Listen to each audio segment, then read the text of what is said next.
The film's synopsis begins with a witch named Declan practicing a new spell with the help of her raven, Braxa. However, she fails to perform the spell correctly each time, sometimes causing tongs to fall from the sky, other times spoons, which only increases her frustration.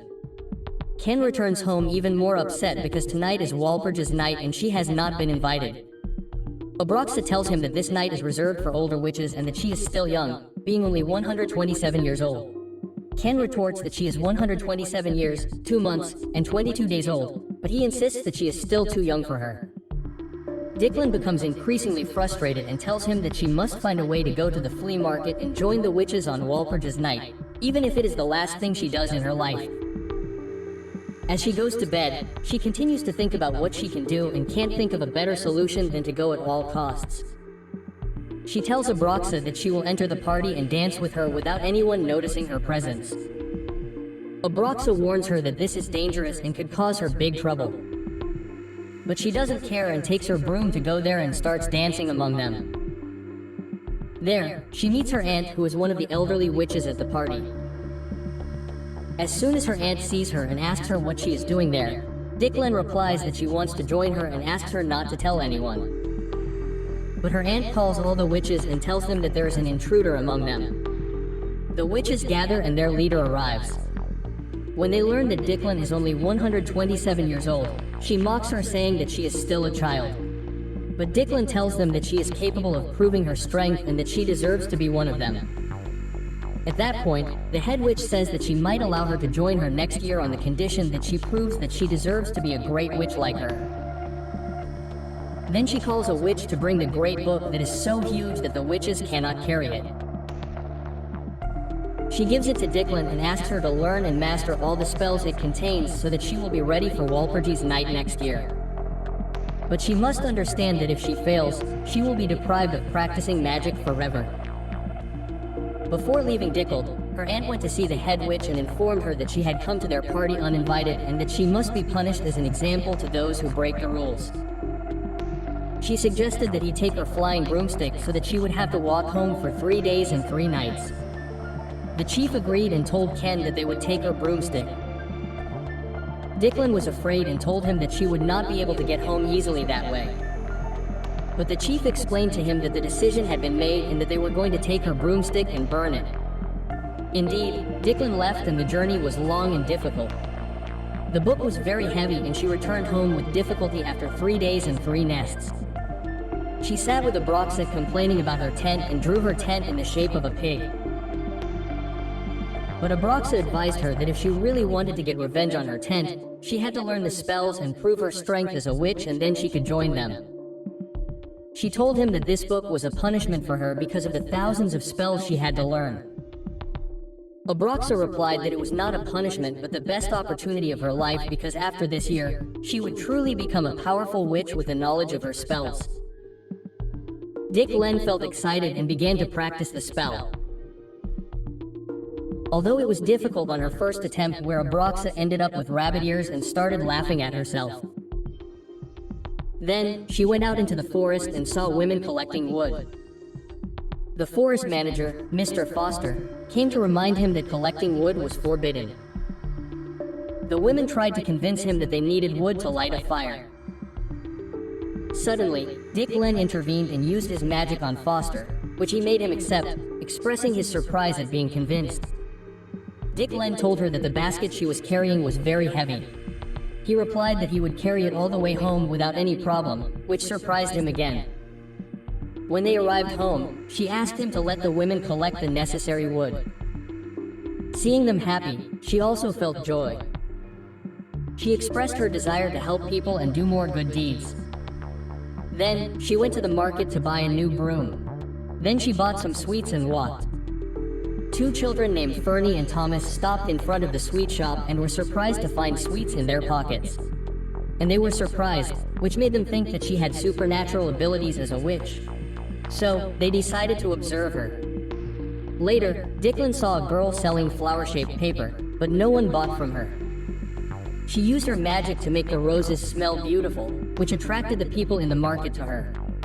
She also made roses without hunger, no matter how many she sold. At the same time, Fernie and Thomas were watching her. After a while, Keelan mounted her broom and flew. Then he went back home and sat down feeling bored.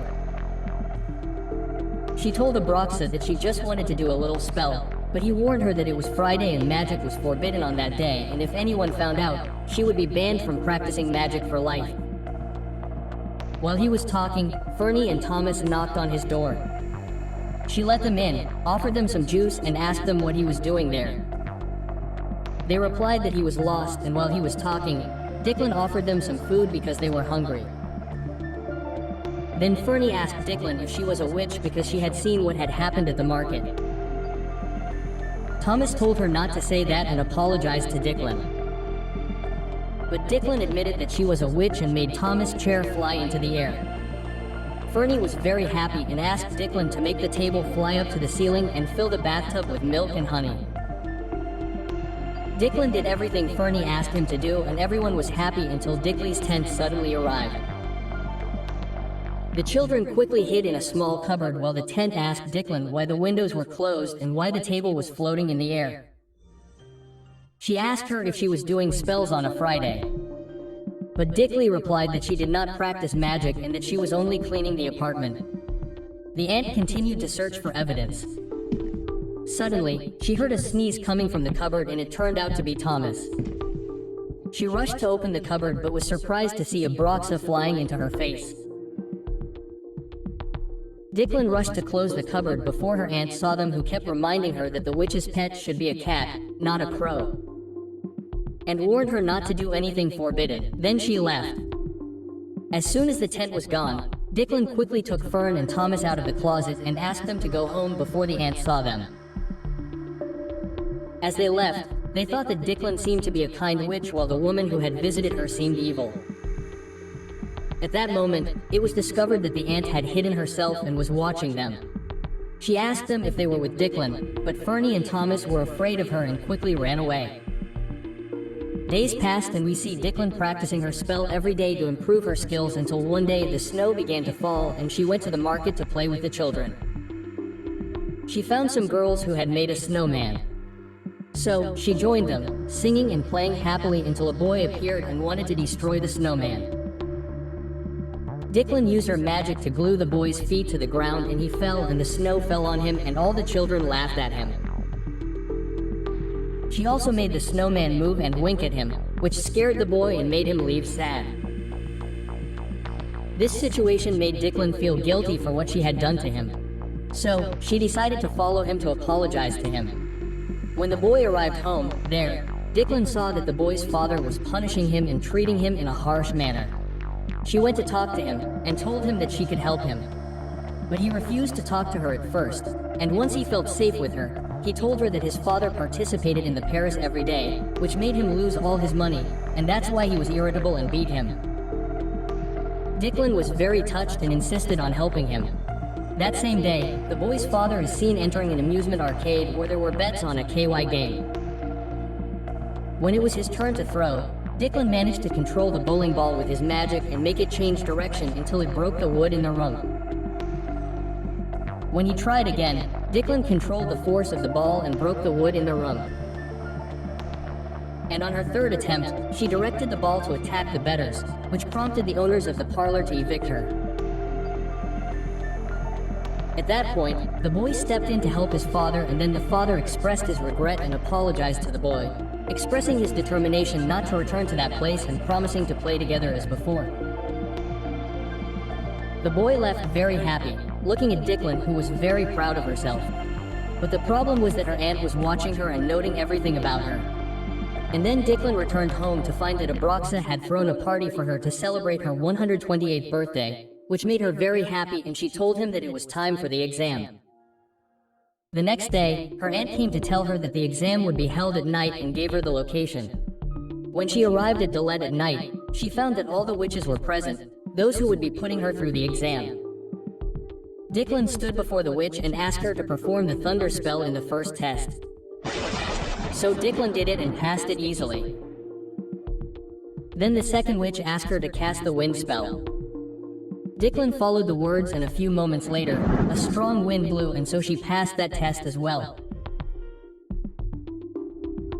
All the witches were amazed by Dicklin's performance, and the head witch agreed that Dicklin should join them and considered her as one of them, and that she could attend Willie Briggs' party every year. But her aunt could not hide her resentment, especially after she passed all the tests and told the head witch that she had been watching Dicklin for the past few years and noted all his violations, including helping people, practicing magic in front of them, and doing spells on forbidden days. And her aunt did all this to remain the only witch in her entire family. After everyone heard the accusations against Dickold, they spoke about it in a sinister manner, and Dickold stood in the midst of them, shocked and crying over his dreams that had evaporated because of his aunt's hatred. However, a glimmer of hope suddenly emerged when Dickold asked them to give him one last chance, pledging his loyalty to them. They asked her to turn her child friends into stone, but not only that, but they told her that if their request was not fulfilled, her magical power would disappear forever. When she arrived at the hut and told the raven what had happened, he was very shocked by the witches' council's request and angry with them because children are innocent and do not deserve punishment without guilt. Dicklin strongly blames Braxa and tells her that it is her fault for encouraging him to do good and help people. She admits that her aunt was right when she said that a witch should have a cat and not a raven. Then she opens the door to send him away. Abraxa could not believe that she would abandon him, but he had already left, and Dicklin closed the door and is very sad. The next day, Dicklin woke up and felt very nostalgic for Abraxa and sad about her absence. After that, you go to Thomas and Fernay's room to turn them into stone. But she backs out at the last minute because she has a good heart and has taken out a bottle of ash. She has surrounded the bed with magic ash and tells them that the ashes have a spell to protect them from all danger. As she leaves, she meets her aunt, who admits that she knew she was weak, announcing that the day would end Walpurgis night, turning the children into stone herself. Dicklin returns home sad, knowing that she could do nothing without her book. And since she has memorized the magic book, unlike witches who always rely on magic books, she decided to go to the party and take a sulfur with her to burn all their magic books. But sulfur falls from her while she is out. So, she calls Broxit and apologizes to him for her misbehavior, tells him that she loves him and cannot do without him. She told him that she had put his favorite dish in the house and asked him to stay at home until she returned from Bracamontaine. The crow forgave him, and when he entered the house, she discovered that sulfur had fallen from her. As soon as Dicklin arrived at the party venue, she found all the witches present. Dicklin was hiding until she suddenly appeared before them and cast a spell that gathered all the magic books in the world. As the books began to fly into the sky and gather from all over the land. Then she cast another spell with which she gathered all the magic balls, on which she flew and told them that she would burn everything because without their lighter, they were so weak. The witches decided to attack her, but they were unable to use their magic power due to the loss of their broom and books. Dicklin took advantage of this weakness and cast a spell that turned all the witches into frogs. When she wanted to set fire to the book, she couldn't find the matches, and suddenly the raven Braxa appeared and gave her the matches. Dicklin dragged them away and apologized to him. But during their conversation, his aunt, who had hidden and was the only one who hadn't turned into a frog, tried to reach her magic book. But Dicklin brought her back to life and transformed her into a strange and frightening creature. Finally, the decisive moment arrived, and Dicklin burned all the magic books she had collected in the world, thus putting an end to the evil power.